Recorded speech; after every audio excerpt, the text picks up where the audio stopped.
Muy buenas tardes, compañeros, profesor.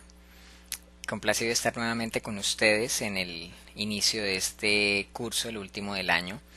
Bastante interesante, por cierto, me parece. Todo lo que tiene que ver con la gramática, el análisis gramatical del discurso, me parece un tema muy chévere. Además que pienso que va a ser muy útil a la hora de ayudarnos a comprender mejor el discurso del sordo, a darnos cuenta de los detalles y asimismo a nosotros expresarnos en una lengua de señas de mayor calidad. Eh, bueno, lo que conozco de la prosodia y la sintaxis de la lengua de señas es lo que ya hemos visto en cursos anteriores. Yo creo que como la mayoría de nosotros que somos intérpretes empíricos, hemos empezado a usar la lengua de señas sin tener conciencia metalingüística. Entonces, pues sencillamente uno va haciendo uso de los recursos lingüísticos de la prosodia, pero sin ser muy consciente de ello. En los cursos, en los intermedios y en el curso de fundamentos de la interpretación, ya uno empieza a abordar más material que lo empieza uno a ser más consciente de esos aspectos. Y yo creo que en lo que tiene que ver con prosodia y con sintaxis ya hemos visto una buena cantidad de material. Por ejemplo, cuando se nos hablaba del uso del espacio tridimensional, cuando se nos hablaba de los aspectos o rasgos no manuales de la lengua de señas, todo eso está muy relacionado con la prosodia, porque pues precisamente tiene que ver con cómo yo utilizo el espacio, si yo voy a señar grande o voy a hacerlo rápido, a hacerlo fuerte, si yo hago una cara de pregunta, entonces todo eso tiene que ver con el tono, con la velocidad, con el ritmo, sí, la modulación como tal de la lengua de señas. Entonces, aunque no lo vimos como tal, así como ahora que se dice vea prosodia y sintaxis de lengua de señas, muchos de los elementos sí los conocemos, los manejamos incluso, pero pues es bueno siempre uno ser más consciente de ello para entender y producir mejor a la lengua de señas, como le decía anteriormente.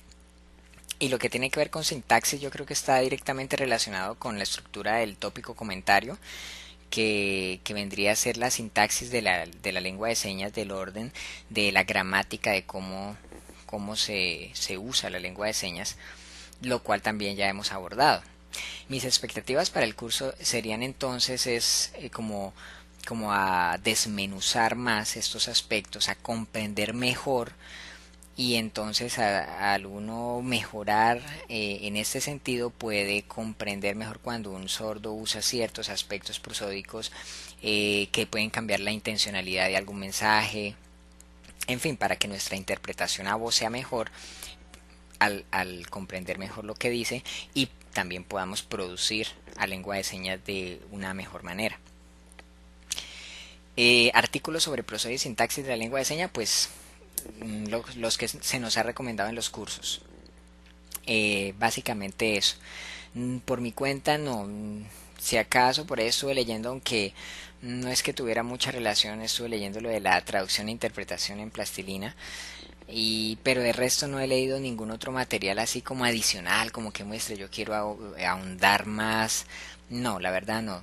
Por eso una de las expectativas que tengo pues es bueno saber qué otros artículos se nos puede recomendar para leer, para estudiar y para profundizar más y comprender mejor este tema. Respecto a los programas de segmentación lingüística, debo decir que nunca he manejado ninguno, no conozco ninguno de ellos ahora que lo mencionan el ELAN. No sé cómo usarlo, nunca lo he manejado. Lo más cercano que yo he hecho a segmentación lingüística es lo que hacía, pues lo que hice en el colegio en sexto grado, en sexto de bachillerato, cuando hacíamos un árbol, no me acuerdo cómo es el nombre, lo que se hacía era coger la oración en español, obviamente, y entonces se empezaba a decir, bueno, este es el artículo, este es el sujeto, este es el verbo, este es el adjetivo, este es un pronombre, este es un adverbio, sí, y entonces empezaba a hacer todo ese desglose gramatical de la oración. Me imagino que debe ser igual en la lengua de señas con estos programas de segmentación lingüística. Incluso por ahí alguna vez vi, respecto a lo del tópico comentario, cómo lo hacían. Y pues yo digo que tiene que ser pues de esa manera, que entonces destacar, listo, esto es entonces la entonación para la pregunta que viene, y entonces cuando él hace los ojos así, quiere decir eso es un adverbio o un adjetivo, que si hace la lengua así, entonces es de no sé qué, eso, y cómo uno cada gesto, cada seña le va asignando su lugar, o sea que tiene una razón de ser. Entonces, pues básicamente eso, me gustaría aprender bien, manejar bien estos conceptos para asimismo pues darme a entender bien a la hora de explicarlos. Me llama mucho la atención esos temas, me parecen muy interesantes, chéveres, a veces profundos, pero chéveres. Y bueno, ojalá que pues con la retroalimentación y con la compañía de los compañeros podamos sacarle buen provecho al curso. Muchas gracias por todo y por la atención, y pues les deseo un feliz día.